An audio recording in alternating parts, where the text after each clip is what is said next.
Right, excellent. So we're going to follow the normal pattern that we have done for the last couple of webinars. Me and Matt are just going to talk through some of the stuff we're working on at the minute and have found useful and sharing. And then at great expense, we've managed to secure the services of Mr. Alan Parkinson, who is going to talk for the second half of the webinar all about place as one of the 4 P's of the IBDP geography syllabus.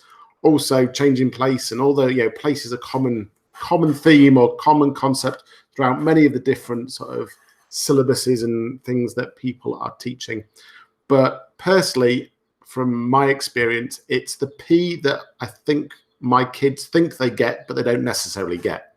I think they look at it far too shallowly, and hopefully Alan here and his conversations can help us and think about how we can push that a little bit further. So I'm going to present my screen just to share some of the things that I've been working on recently over the last couple of weeks, before I hand over to Matt to do a similar thing. First thing, let me just let my screen connect. First things first is something I keep harping on about, but it's the IB Geography Podcasts app that I've been working on. What is the most recent addition is the fact that now, even though I don't teach it, with the help of Jonathan Butcher, who teaches in Northern Italy, I've added the urban environments unit. So I think there's 15 or 16 podcasts in that section itself. So I've added those in, so it's all there for people. So it's slightly more useful for those of you who teach urban. If you are a big podcast listener too, and you want to help me draw up a list for one of the other optional themes, geographic themes that I don't teach. So leisure, sport and tourism, what else have I not said? Geophysical hazards, oceans, please get in touch and we can build that up together. But that's good. Also, just for this month, I'm just testing it out. This podcast app also works on tablets, so it should look good on an iPad. And it also works on desktops. You can add it as a desktop. And I'll share the link later on, or when we share the links at the end via Facebook, there's a little video that shows you how you can stick it on the desktop of your computer, should you find that useful. So that's the podcast app that continues to grow.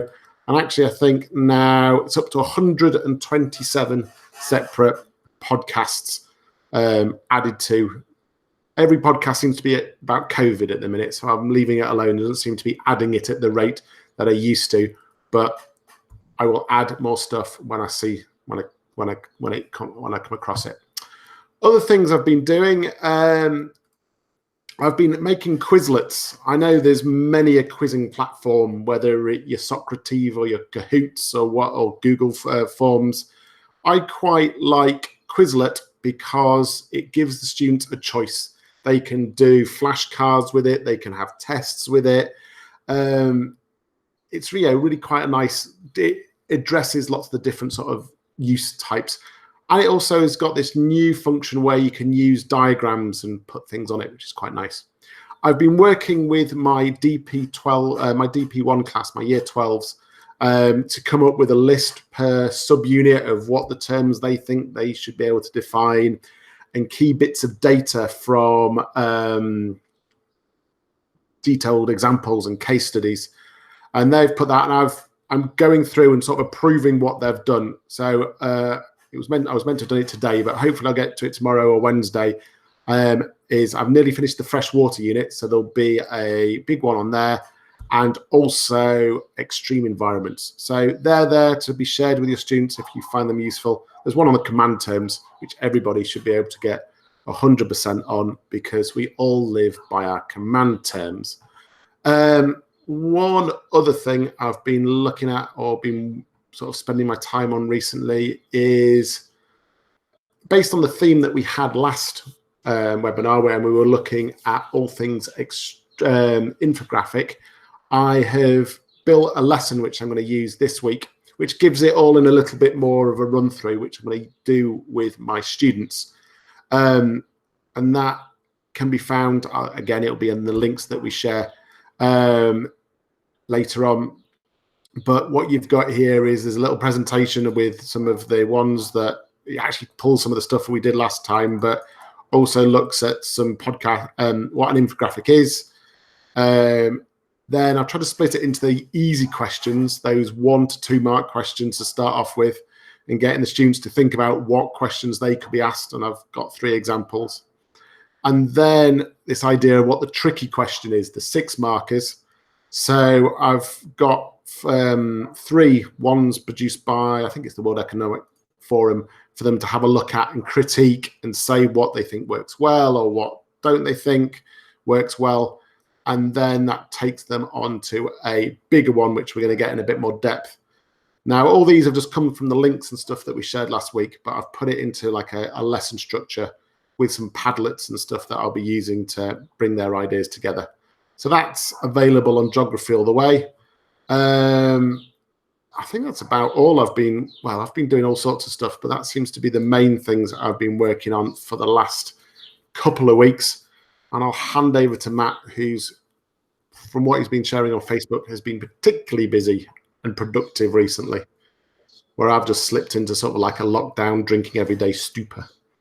Oh, no, you put a lot of pressure on, because actually that all looks very professional and I've got nothing quite as flash to show. But yeah, essentially, I've been working on, if I remember to present this time, which I didn't last time, these, let me just get this on, these sort of upskilling lessons, as we might call them. Rich, can you just confirm that you can see that? Yes, I think you can. So these upskilling lessons, which is based on, again, Paul's work, and the students are taking to these quite nicely. So for people that weren't here last time, these are the series of lessons that potentially, if you're an IGCSE teacher, you might have to entertain, teach, keep busy your students because of the cancellation of the exams. And so Paul came up with this kind of series of lessons that we could teach over a 6-week period. And for each of them, I've been sort of adapting or taking what he's done and sort of personalizing them a little bit to the geography work. So today we had a launch of the food, energy, and water nexus. And we had a good discussion about that this morning, and set some sort of task where I've tried to start to introduce the concept of infographics and reading infographics, and why that's important. And I've kind of used 2 case studies, if you like, one being the Grand Renaissance Dam in Ethiopia, and the second one being biofuels as a way into this, to look at those connections that exist. And last week I did a circular economy piece of work. So that one, for example, was looking again at the work that Paul did, and a look, watch, and read activity. But what I quite liked about this one is it allowed me into a resource that Alan Parkinson put me onto a while ago, which is this really, really good, and I'll post the links to it, this excellent book, if you can get a copy of it, by Paul Azzacotti, called Everything We Touch. And basically it's a photography project which people photograph everything they touch, their material goods, on a daily basis, and has worked really well in some of the globalization lessons lower down the school to make projects, but also works quite well for a circular economy approach, where students can start to identify things that they use on a daily basis, and how they could have circular economy implications. So that work is coming into me next week, and I will try and share on the various Facebook pages or Twitter the results of that, because I know the students have got some fairly good ideas of how this might look. Other things I've been doing are this piece of work. This is lower down the school. My grade 8 or year at high speed, and so we did some work on the Human Development Index, of course, which was introduced back in 1990, and talking about the concept of not everything aging well, and cue the amusement of an old photo of me around about that time. But what I've got them to do is to try to use Microsoft Teams to debate and to talk through if you could modernize that in some way and add an indicator to it that wasn't literacy, education, or wealth, what would you put in 2020? And I guess things that were buying gender equality, happiness, connectivity, environmental preservation. You'll see there's some links into some of the sustainable development goals, and that's gone particularly well. And again, I should have some outcomes to share with you at some point. And then, other than that, really, I've just been working on finishing the sport, leisure, tourism unit 3 and making a start on unit 4, and also working on. I'll get this back to share screen and then stop presenting, and then also work for.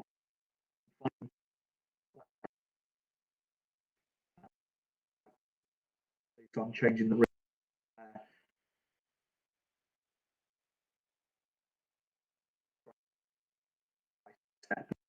Little bit.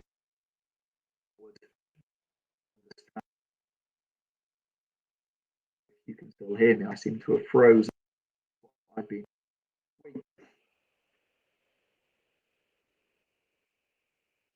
Hello. You turn your mic. I don't know if you. I can hear you again, but we lost the last half of the paragraph. That's all from me. That's all you need. That's all you need. Okay, brilliant. Thank you, Matt. Just sort of looking forward, we're going to offer one more of these in 3 weeks' time as sort of the last one of season 1. We're calling it. We're going to have and then we need to have a think about whether we do season 2 starting in September.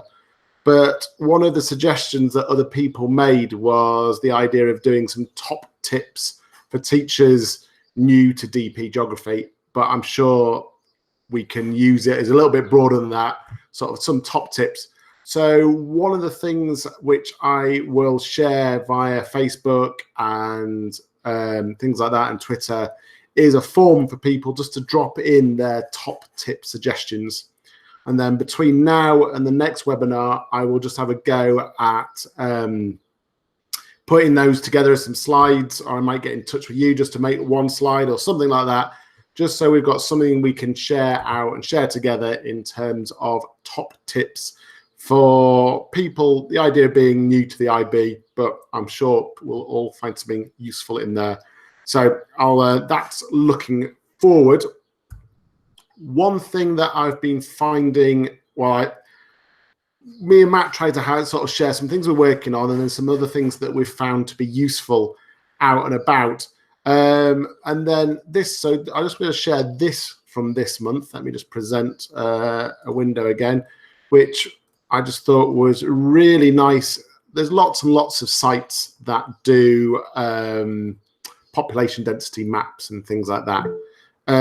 But what I did, or what I didn't do it, I found were these, which are some really, really nice population density maps of Europe. And I mean, I think they're great. If you could get those, if you could buy those blown up for classroom walls, they would be amazing. I mean, there's that sort of stuff. I just think they look great, but they are worth having a look at if you haven't. And I'll drop a link into the chat if you haven't seen those already. But I think it's a good images to look at. However, I don't know if I can find it in time. The pudding population. Let me just have a little look if I can find this. Human terrain is obviously the classic when you're coming to it. It requires a little bit to load up, so don't try it, Matt, because your Wi-Fi will go down and half of southwest France will be plunged into not being able to watch Netflix tonight. This, which is from the pudding, which is a fantastic resource, just made me think about it at the same time then.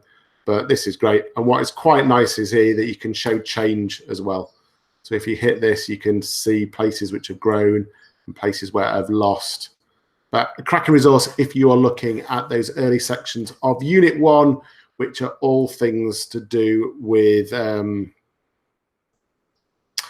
population distribution and things like that. But there you go, and I'll make sure I share those. That's about it from me in terms of new and interesting, all that sort of stuff. Matthew? Yes, I'm still here. I've just got one thing I'd like to share because Alan's chomping at the bit to start and he's going to get very angry if I speak for too long. So very, very quickly, some of you guys will have seen possibly the geography teaching colleague in the Middle East called Becky Quigley, and I'll post the link to her Google Shared Drive that she's put together.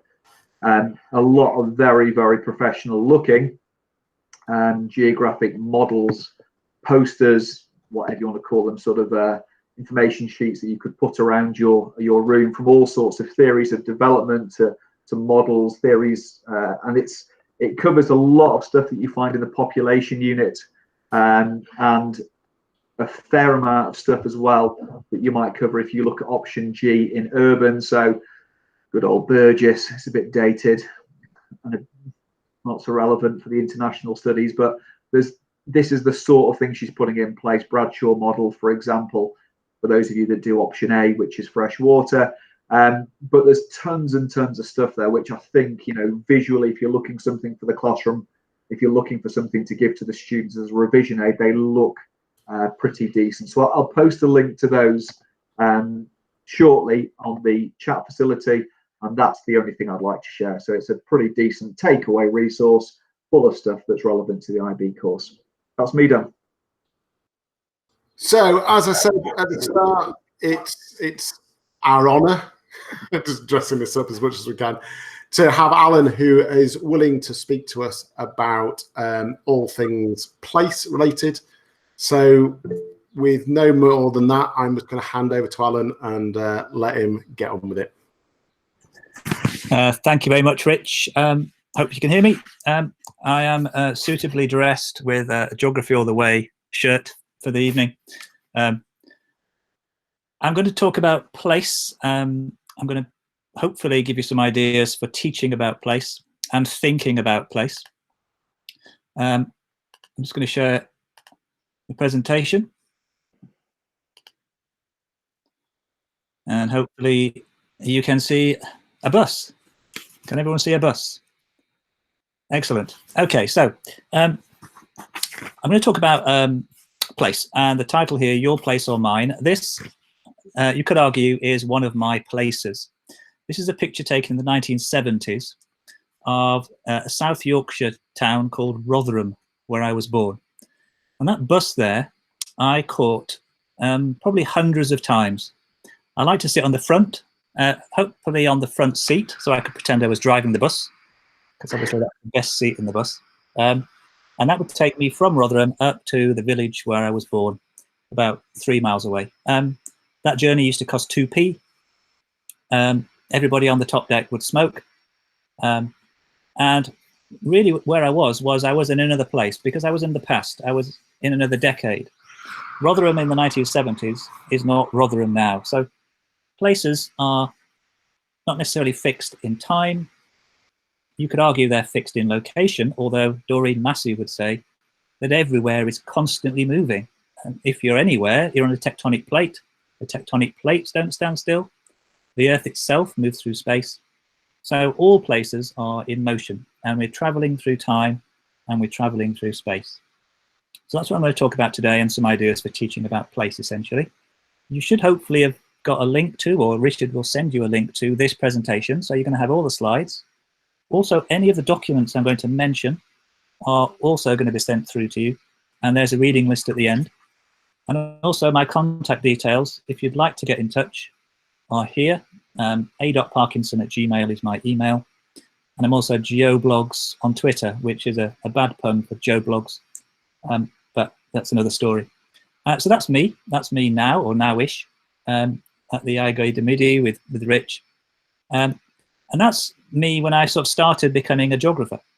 Because, of course, as soon as you're born, and that's actually just stock footage of a person, it's not really me, but this is me, looking a bit like Matt, I would say. And clearly from the picture, I'm not a fan of coasts, but I am a fan of limestone gorges. That's me in Cheddar Gorge, hand knitted clothing with my mum and my grandparents.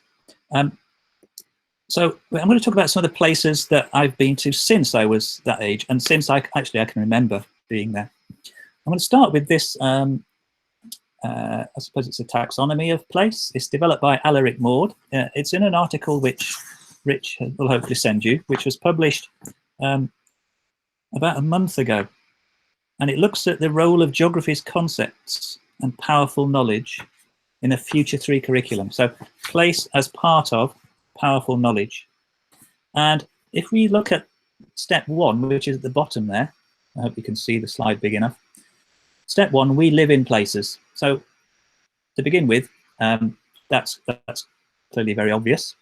There are some people who would suggest that as geographers, the idea of place is that it's about places. So we're expected to know capital cities, for example. We're expected to know, information about places. But actually, the idea of place is higher up that sort of development of that key concept of place. The second stage is to recognize that places are important to us, that they give us a sense of identity. So I said at the beginning, I'm from Rotherham, and yet I've lived more than half my life in Norfolk. So does that mean I should be saying I'm from Norfolk? Some of you will be living in countries other than the place you were born. How do you identify, in terms of your place location? I would still say I'm a Yorkshireman, and I will still say a Yorkshireman for as long as I live. But for some of the people you teach, some of the students you teach, they're still perhaps developing their identity. And I read a couple of days ago a really great article from an author called Pico Iyer, Picoiyer. And he talks about visiting Japan, and he stopped in Narita, and he took a bus into town, and he realized that he'd found his home. He wasn't actually Japanese, but as he walked around, he just felt this strange affinity with this place. And when he got home, he basically packed everything up and moved to Japan. So places can have an immediate impact on us. It's not something that has to build up over time. And of course, school itself is a place. And I'm quite sure that all of the students that we're teaching are missing that place in some respect. They're missing that connection with that place that they have become attached to, which gives them, according to step 2 there, security, identity, and a sense of belonging. There's a powerful geography there in just attending school. Now, I'm going to return to this later on, and I'll pause the presentation then for any sort of questions or thoughts. So place is a key concept in the IB. It's in there in the diagram. And if you blow up that green box there, you can see how it's defined according to the IB. It does mention climate change there and the risks of climate change. But it gives us a particular definition of place, which you need to be mindful of when you're teaching. This is me at an Anthony Gormley exhibit on a beach near Liverpool. It's called Another Place. And if we look at another meaning of place, another definition of place, it means that we're adding a meaning to a location. So place meaning is different to the idea of location. And 2 of us could be in the same place and yet have very different understandings and meanings attached to that place. So place is personal, it's experiential, and it's subjective. Now, that could be difficult for young people to understand. But actually, if you tackle it with them, it's something which they pick up fairly quickly. I'm very fortunate to have taught a course 5 years ago. It was a pilot for the GCSE specifications in the UK. And we had a unit called My Place. And the place was a place chosen by the students. So the students could choose anywhere. And the job of us as teachers was to explore with them what that place meant to them and how they attached meaning to it. Now, you're perhaps familiar with Simon Oakes, the Mighty Oakes, who has done quite a lot of IB work and IGC stuff. And this is his definition from a book that he produced a couple of years ago. And he talks about distinctiveness, what makes a particular place distinctive. And he uses the phrase a palimpsest, the idea of a layered history of a place, that actually a place builds up over time. You may have seen the time lapses of Dubai, for example, emerging from the desert. At what point did Dubai exist? Did it exist when it was a fishing village? Does it only exist now? Is it actually in a continuous process of existing and changing? These are interesting ideas that you could explore with students. And so a place occupies a footprint in space. It has a meaning, it has an identity, and it's affected by culture. Now, I lived for quite a few years near Hunstanton on the Norfolk coast. Some of you may have visited it. As you approach Hunstanton, this is how it describes itself, a Victorian seaside town. Now, fair enough, in the Victorian age, people discovered Hunstanton. They started to go there on holiday. But you don't find much evidence of that Victorian era now. The train station was demolished. There are very few Victorian buildings. And yet it still feels the need to define itself at that point in time when it was perhaps more important, more significant. So it's attached a meaning to itself, essentially, or the people who put that sign up, presumably. Here's an aerial photograph of Hunstanton, for those not familiar with it. And I lived just a couple of miles from here for about 12 years. Now, this place has a particular attachment to me, because if you look just to the top left there, that sandy beach, as the coast curves round, that's where one afternoon I knelt and proposed to my wife and asked her to marry me. Now, can you imagine a more romantic attachment to a place than that? So Hunstanton is a special place to me. For other people walking that beach, probably this afternoon, it was just a place to take their dog to empty it out. You know, it didn't have any romantic purpose. It was just a functional place. You know, I'm going to visit this. Yeah, and actually, people were out on the beach this afternoon, taking their exercise and socially distancing, and so on. This is a project I came across. It's a photographer in the Ukraine, and he spent 2 years documenting everybody who sat on a park bench opposite his apartment. And if you think about it, every one of those groups of people there temporarily occupied that same place. It's potentially they had really meaningful conversations there. It's possible they were working through some difficult times in their life. They were meeting a date for the first date. They were having phone conversations. And the bench stays the same, but clearly whoever occupies it changes that place. Temporarily, the place is changed. It's made by the people occupying it. So places are socially constructed then. So if we think about places, there are two factors which affect places, two types of factor. The first are the endogenous factors. Those are the places which are local, internal characteristics. So these are, you could argue, fairly fixed, some of them. So think about the place you live. It has a particular topography, perhaps, a particular land use, particular infrastructure, and a demographic of age of people who live there. I live in a small village in Norfolk, a large elderly population, flat relief, rural land use, no industry, and so on. But then you have the exogenous factors, the external influences. And those are the people who arrive from outside the place. I'm one of those people. I wasn't born in this village. To some people in the village, I'm probably an outsider and always will be, because I was never born in the village. And quite a lot of people in the village have lived here all their life. Their parents lived here all their life. Their grandparents lived here all their life. So places are important the longer you stay in them, perhaps. And obviously places are changed over time by ideas, urban planners. Somebody comes in and decides to build something that perhaps doesn't fit. So endogenous, exogenous factors change that initial character of a place.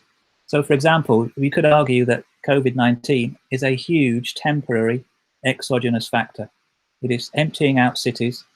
which have never been pictured quite like this before. This is Sophie Rayworth, who's a BBC news journalist, taking pictures of an empty London. And she introduced me, or I was introduced to this phrase, canopsia. This eerie atmosphere of a place that's usually bustling, but now abandoned and quiet. And if you've been into your school in the last few weeks, perhaps, you've had that sense. Something's missing. People are missing from this place. So places are socially constructed. So I'm going to pause for breath in a second, but let's just a couple more things. Firstly, is to say that I write textbooks for specifications in the UK, so A-level and GCSE. Those are two of the books I've co-written. Go and buy them. And as part of that process, I had to decide which places to choose for case studies. I could choose anywhere. Why did I choose the places I did? Emma Rawlings-Smith, who's a former geography teacher, now a teacher educator, her PhD was about what makes authors choose particular places for their case studies. Now, I'm not suggesting you read the whole PhD thesis, but it really made me think about why I chose particular places. In some cases, it was because there was a familiarity to them. In some cases, it was because I was given a fee for any photos of mine that were used in the book, and therefore I picked places I had lots of photographs of. Some of them were fairly, shallow reasons, but there were other reasons that I chose particular places because I thought they were places that were interesting that weren't in books before. And I think we went through a phase of using the same case studies for a very long period of time. Fair enough, Mount St. Helens 40 years ago today. I think that would still stand up as a case study of a volcanic eruption with a lateral volcanic blast, because there perhaps hasn't been one similar since. But there is this discussion perhaps to be had about how you choose the places you teach. Because if you've made a choice, then you've made a choice not to teach about other places. And did you really think that through, or was it just a pragmatic reason? We've got a good resource about that. We've got a video about that. Mr. So-and-so's been there. So we could have a discussion about that as well, why you choose particular places. This is Natural England's landscape wheel. I use this with my Year 7s, and also it's in the GCSE book. And if you look at the diagram there, wrapped around the outside of all those landscape elements is place and people. So place and people surrounds this landscape wheel and helps to shape it. So really, you could argue that places are a combination of natural places, but also the idea of culture. And so those of you who've seen me or heard me talk before will know that I love a good story, and place is a context for the action, the setting for a narrative. Iceland and the Game of Thrones, and how the filming of that show brought more tourists into the area, just as it brought more tourists into Northern Ireland and the film locations. Or Nan Shepherd's book, The Living Mountain, where she talks about the cairngorms almost as like it's a person.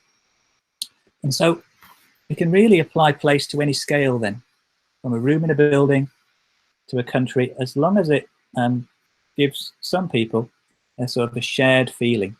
So I'm going to pause there and see if anyone would like to add any particular thoughts.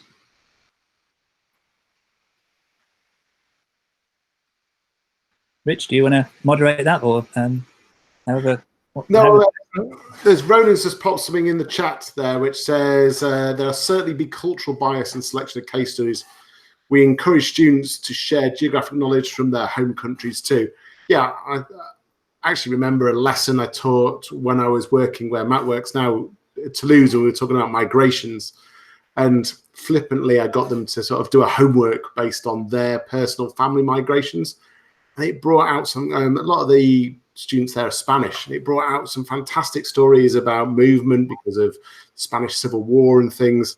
I think we sometimes ignore our students' own experiences when it comes to their ability to have case studies and talk about things. It's sort of like, but you didn't mention that, Mr. Alloway. I'm like, yeah, but yeah, not everything has to be Mount St. Helens. Anybody else got any questions or comments for Alan while we have him here and he's prepped and he's warmed up? Yeah, we can certainly be Eurocentric a lot of the time in our teaching, or like Western in our discussions. So it's really good when Alan gives us different views and talks about like looking at things from a different perspective, which is really cool. Okay, thanks. I've got plenty more, but anyone else got any other comments before I? That's one of the reasons I like to use the Planet Geography books by Codrington. He, as an author, he's more Asian focused and based. So for a geography textbook that doesn't have a picture of Durdle Door on the front or inside or something like that, I think it's really nice to have that choice when you come to doing your, what you want to teach.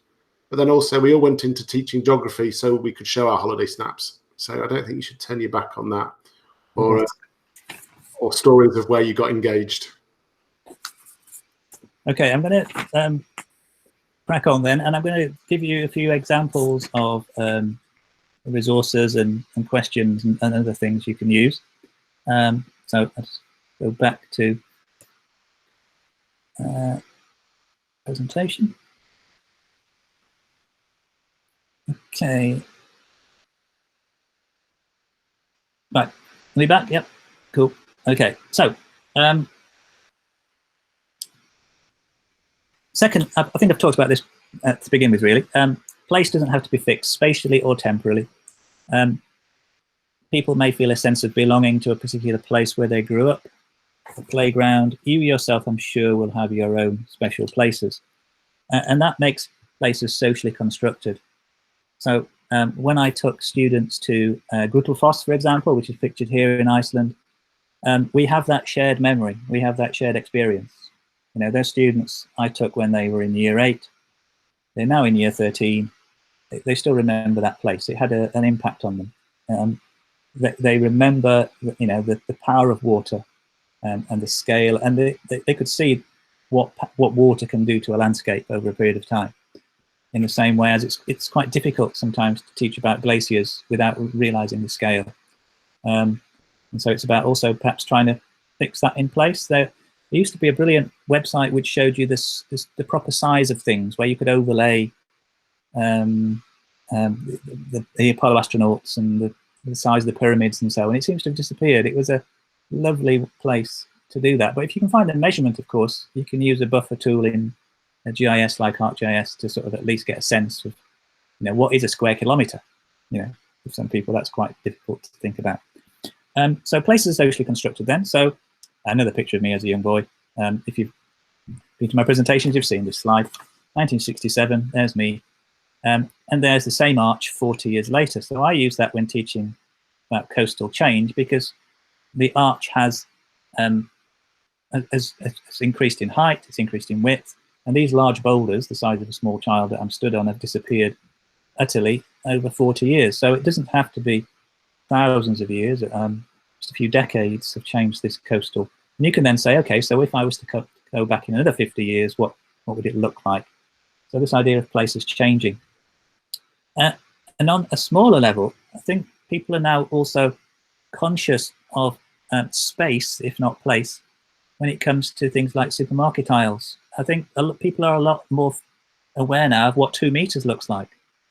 And there's these negotiations over places and who's going to go first, who's going to get to the beans. I went to the supermarket earlier and there's a guy hovering over the chicken for a couple of minutes and you think, how long can I give this before I say, just pick up some chicken, I need some, so these negotiations, and it's a reminder then that places are also contested, that there can be contested places on the planet where far more than just wanting some chicken, but the Kashmir area, and we've all heard of the the Ukraine-Russia Google Earth sort of borders and where those are placed. So places can also be places of conflict as well, on either small or large scale. So let's go back to Alaric Mord again. So we've gone up through 3, which is, I guess, our village, services and facilities to support our lives, up through 4. Changing use of telecommunication technologies change people's attachment to places. I think that's interesting that, you know, we've all become more familiar with the insides of our colleagues' houses over the last month or so. How many of us have carefully curated our background so that, you know, we've hidden all the crap that's built up over the last 5 weeks. You know, my pebbles have become world famous in the last few months because that's all everybody sees, because I'm stuck in the bedroom as the quiet place. So it's worth reading that article. Rich will send you through a copy. And I think it's also worth, if you can, having a look at this book. It's by Alexander Murphy. It's called Geography Why It Matters. And in the book, he outlines how place matters. And it also, he cautions against applying generic solutions to individual places. I think very often people think of, oh, it's a city, therefore we'll treat it as a city and we'll do this because it's a city. But actually, every city is different. Every village is different. So there's a tendency perhaps to ignore those individual characteristics of places because places are the context in which things happen.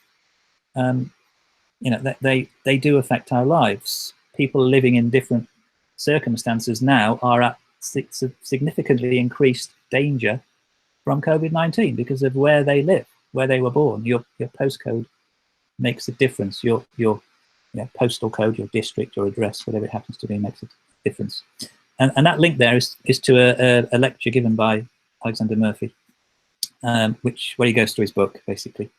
And clearly, places are also dynamic and subject to change. We have this idea of a travel bubble, for example, between New Zealand and Australia, which has been suggested, which is going to make the attachment between those places significantly stronger, but also to cut off outside influences. This whole idea that New Zealand handled the outbreak really well. I've got a friend who's a nurse in Wellington. There are no patients in that hospital with COVID-19. It's remarkable, but clearly that place and the context of that place is a really important factor in that, as well as clearly some decisions that were made by government. So, we potentially will be excluded from those places. We're not part of that place. In the same way as you could argue black and ethnic minority people are or feel excluded from the countryside in some countries, for example.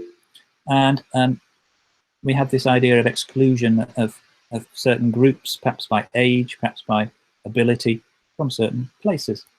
And so places are represented in paintings. This painting was quite daring for the time. Three young women going out for a walk in the countryside. It wasn't necessarily what women did at the time.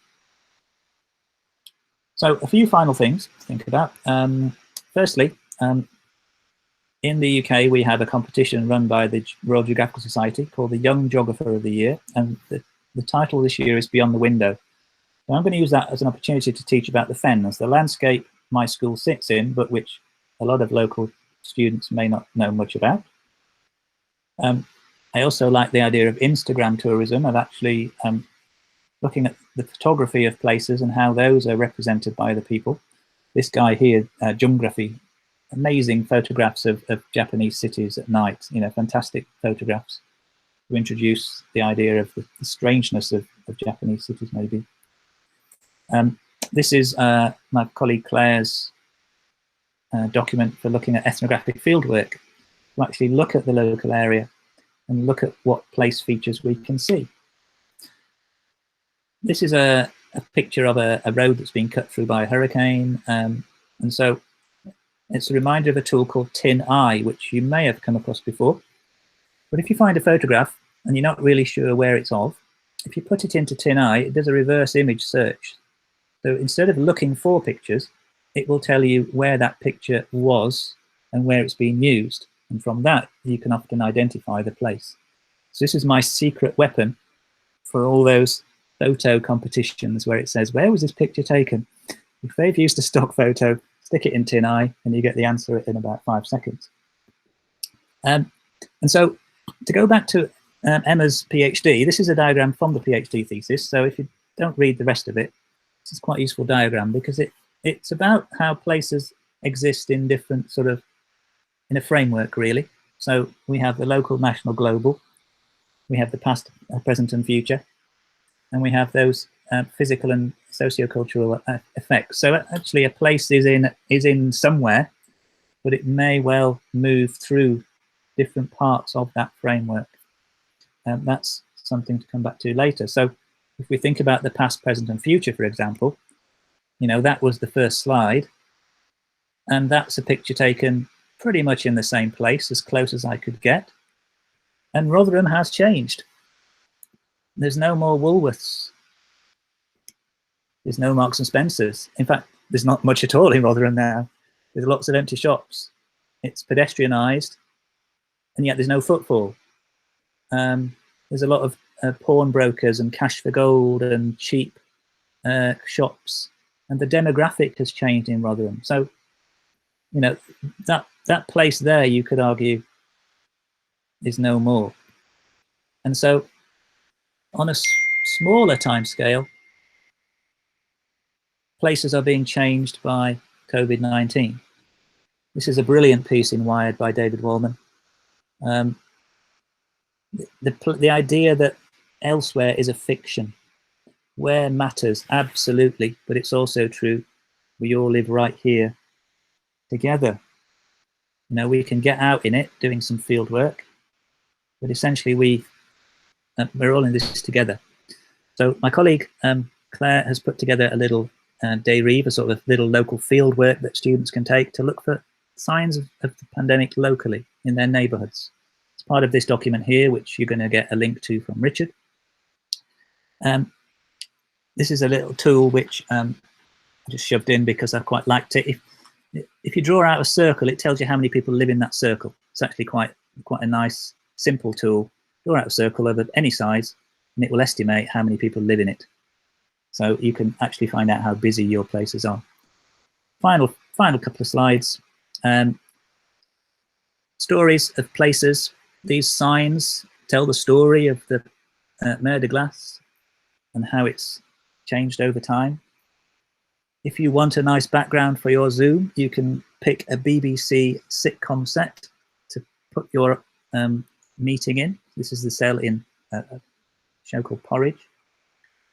And finally, could I really recommend you take a look at this? It's a TED talk by Oliver Jeffers, who's a children's author. And he wrote a book for his young son called Here We Are. So there's one place we definitely have in common, and that's planet Earth. And he really, very simply and really touchingly explains why it matters, why Earth matters. And with that, I'm going to finish. And if anyone has any questions, I'm happy to take them. I'm happy to take them by email later if you want me to go through anything else besides that. That's an artwork in the Tate. And that's the readings at the end. So thank you very much. Thank you very much, Alan. That was brilliant. Really got me thinking. I will make sure that the slides, or me and Matt will probably make sure that those slides are on the webinar pages, which you'll find on both of our websites, and you'll find the links there and articles and the things that Alan mentioned. I'll make sure I post links to them or suggest where they are if they're not in the public domain and things like that. So I will make sure that's all done over the next day or so. Is there any questions for Alan before he leaves us? That sounds terrible. Before the end of things. It's like teaching one of my classes. So quiet. Did you say yes? Was the question from Ronan? Oh, my wife. Yes, she did. It was 22 years ago. Okay, so within that, we're sort of just coming up to the end of the hour that we usually try to keep this to. Please keep an eye out on Facebook. Me and Matt will share links to all the resources from this probably after tomorrow. And look out for the link to this form to fill in, and please push it around other people as well about a top tip for geographies for next year, or somebody approaching IB geography next year, just so we can put something together for the webinar in 3 weeks' time. But thank you very much. An hour of your time. I hope it's been useful, and I'm going to stop the video here, and yeah, see you in 3 weeks' time. Bye-bye. Thank you.